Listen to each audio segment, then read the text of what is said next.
ಹವಾಮಾನ ವೈಪರೀತ್ಯ, ಅಕಾಲಿಕ ಮಳೆ, ಮುಂಗಾರು ವಿಳಂಬ ಇನ್ನಿತರ ಕಾರಣಗಳಿಂದ ಕಾಫಿ ಫಸಲು ಹಾನಿಯಾಗಿ ಬೆಳೆಗಾರರು ಸಾಲಗಾರರಾಗಿ ಸಂಕಷ್ಟದಲ್ಲಿದ್ದು, ಬೆಳೆಗಾರರ ಫಸಲು ಸಾಲ ಮತ್ತು ಬಡ್ಡಿಯನ್ನು ಸಂಪೂರ್ಣ ಮನ್ನಾ ಮಾಡಬೇಕೆಂದು ತಾಲೂಕು ಕಾಫಿ ಬೆಳೆಗಾರರ ಸಂಘ ಪತ್ರಿಕಾಗೋಷ್ಠಿಯಲ್ಲಿ ಒತ್ತಾಯಿಸಿತು. ಕಾಫಿ ಉದ್ದಿಮೆಯಿಂದ ಕೇಂದ್ರ ಹಾಗೂ ರಾಜ್ಯ ಸರ್ಕಾರಗಳಿಗೆ ವಿವಿಧ ಮೂಲಗಳಿಂದ 28,000 ಕೋಟಿ ರೂಪಾಯಿಗಳ ಆದಾಯ ಹೋಗ್ತಾ ಇದೆ. ಆದರೆ ಬೆಳೆಗಾರರ ಸಂಕಷ್ಟಕ್ಕೆ ಸರ್ಕಾರಗಳು ಸ್ಪಂದಿಸದೆ ಅನ್ಯಾಯ ಮಾಡ್ತಾ ಇವೆ ಎಂದು ಸಂಘದ ಅಧ್ಯಕ್ಷ BM ಲವ, ಕೊಡಗಿನ ಅರೇಬಿಕಾ ಮತ್ತು ರೋಬಸ್ಟಾ ಕಾಫಿ ಫಸಲು ಶೇಕಡ 60ರಷ್ಟು ಹಾನಿಯಾಗಿದೆ. ಅತಿಯಾದ ಬಿಸಿಲಿನಿಂದ ಅರೇಬಿಕಾ ಕಾಫಿ ತೋಟಗಳಲ್ಲಿ ಬಿಳಿಕಾಂಡ ಕೊರಕ ಕೀಟಬಾಧೆಯಿಂದ ಫಸಲು ನೀಡುವ ಗಿಡಗಳು ಸಾಯ್ತಾ ಇವೆ. ಬಹುತೇಕ ಕಾಫಿ ತೋಟಗಳು ರೋಗ ಪೀಡಿತವಾಗಿದೆ.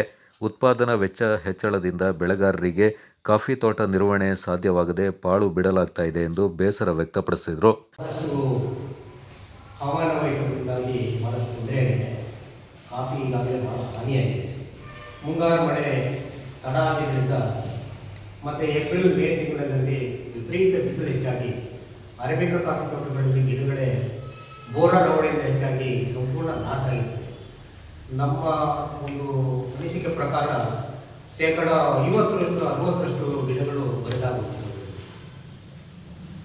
ತದನಂತರ ಮೇ ತಿಂಗಳಲ್ಲಿ ಸಣ್ಣ ಸಣ್ಣ ಮಳೆಯಾಗಿ ಹೂವಾದರೂ ಸಹ ಕಾಫಿ ಕಾಯಿ ಕಟ್ಟುವಲ್ಲಿ ಭಾಳ ವಿಳಂಬ ಆಗಿರ್ತದೆ. ಹಾಗೆ ರನ್ನಿಂಗ್ ಬ್ಲಾಸಮ್ ಅಂತಂದರೆ ಆಗಾಗ ಒಂದು 20 ಸೆಂಟ್ 30 ಸೆಂಟ್ 40 ಸೆಂಟ್ ಮಳೆಯಾಗಿದ್ದರಿಂದ ಕಾಫಿ ಕಾಯಿ ಕಟ್ಟುವಲ್ಲಿ ವ್ಯತ್ಯಾಸ ಆಗಿ ಬಹಳಷ್ಟು 3-4 ಥರ ಕಾಫಿ ಆಗಿರೋದ್ರಿಂದ ಈಗ ಕಾಫಿ ಉದುರು ಹೋಗ್ತಾ ಇದೆ. ಅದು ಬೆಳವಣಿಗೆ ಆಗುವಾಗ ಏನಾಗುತ್ತೆ ಅಂತಂದರೆ ಸಣ್ಣ ಕಾಫಿಯನ್ನು ಉದುರು ಹೋಗ್ತದೆ, ದೊಡ್ಡ ಕಾಫಿ ಇರ್ತದೆ. ನನ್ನ ಪ್ರಕಾರ ಒಂದು ಗೊಂಚಲಲ್ಲಿ ಕಾಫಿನಲ್ಲಿ ಕನಿಷ್ಠ ಒಂದು 50-60 ಕಾಯಿ ಇರಬೇಕಾಗಿತ್ತು. ಇವಾಗ ಏನಾಗಿದೆ ಅಂತಂದರೆ ಒಂದು 5ರಿಂದ 6 ಮಾತ್ರ ಉಳ್ಕೊಂಡಿದೆ. ಕಾಫಿ ಬೆಳೆ ಇಳುವರಿಗಳಿಗೆ ಭಾಳ ಈಗ ಪಡ್ಕೊಳ್ಳದೆ ಅನುಮಾನ ಆಗಿದೆ, ಭಾಳ ಕಷ್ಟ ಆಗಿದೆ. ಹಾಗಾಗಿ ನಾವು ಭಾಳ ಕಷ್ಟದಲ್ಲಿದ್ದೇವೆ.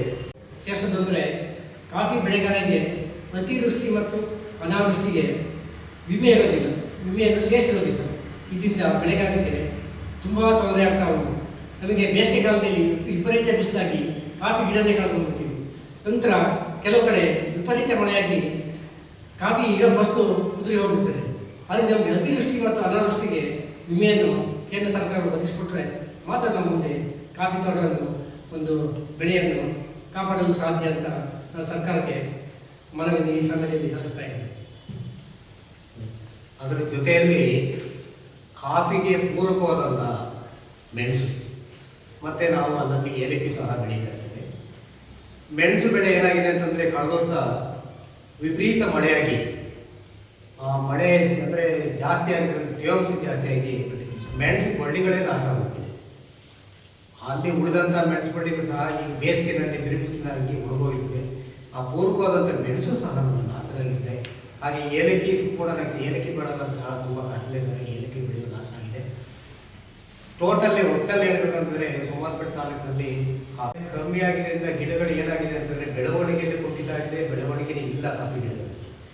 ಕೆಲವು ಭಾಗಗಳಲ್ಲಿ ಏನೋ ಮಳೆ ಆದರೂ ಸಮೇತ ಸೋಮವಾರಪೇಟೆ ತಾಲೂಕು ಇತ್ತೀಚೆಗೆ ಬರ್ತಾ ಸೋಮವಾರಪೇಟೆ ಹತ್ರ ಹೋದರೆ ಸುತ್ತಮುತ್ತ ತಗೊಂಡ್ರೆ ನಮ್ಮ ಅಬ್ಬೂರ್ಕಟ್ಟೆ ಇರ್ಬೋದು, ಈ ಕಡೆ ಗೌಡಳ್ಳಿ ಇರ್ಬೋದು, ಈ ಕಡೆ ಕುಸ್ಬೂರು ಮತ್ತು ಇಲ್ಲಿ ನೇಗಳ್ಳಿ ಕರ್ಕಳ್ಳಿ ಈ ಕಡೆ ಎಲ್ಲ ಹೋದರೆ ಇನ್ನೂ ಕಮ್ಮಿಯಾಗಿದೆ. ಮಳೆ ಕಮ್ಮಿಯಾಗಿ ಭಾಳಷ್ಟು ಹಾನಿಯಾಗಿದೆ ಕಾಫಿ ತೋಟಗಳಿಗೆ. ಕಾಫಿನೇ ಇಲ್ಲ ಅಂತ ಅದ್ರ ಜೊತೆಗೆ ಹೆಚ್ಚಿದ ಕೂಲಿ ಸಂಬಳ ಮತ್ತು ಗೊಬ್ಬರ ಇದರಿಂದ ಎಲ್ಲ ಹೆಚ್ಚಾಗಿದ್ದರಿಂದ ಕಾಫಿ ತೋಟದ ನಿರ್ವಹಣೆನೇ ಕಷ್ಟ ಆಗಿದೆ.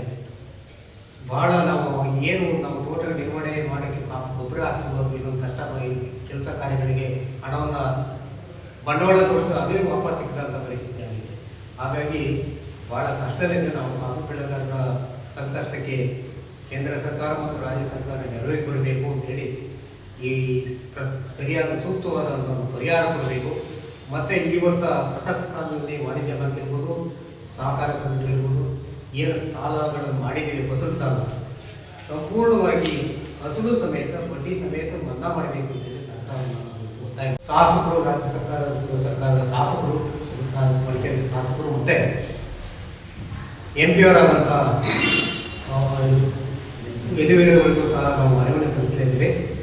ಅವ್ರಿಗೂ ಸಹ ನಮ್ಮ ಬೆಳೆಗಾರ ಸಂಕಷ್ಟವನ್ನು ಅರಿತು ನಮ್ಮ ಬೆಳೆಗಾರ ಸೂಕ್ತ ಪರಿಹಾರವನ್ನು ಹೊಸ್ಕೊಳ್ಬೇಕು ಅಂತೇಳಿ ಒತ್ತಾಯ ಮಾಡ್ತೀವಿ. ಗೋಷ್ಠಿಯಲ್ಲಿ ಸಂಘದ ಉಪಾಧ್ಯಕ್ಷ ಎಚ್.ಕೆ. ಪ್ರಸಿ, ಕಾರ್ಯದರ್ಶಿ ಮನೋಹರ್, ನಿರ್ದೇಶಕರಾದ ಅನಂತರಾಮ್, ಕೆಜಿಎಫ್ ನಿರ್ದೇಶಕ ಸಿ.ಕೆ. ಮಲ್ಲಪ್ಪ ಪಾಲ್ಗೊಂಡಿದ್ದರು.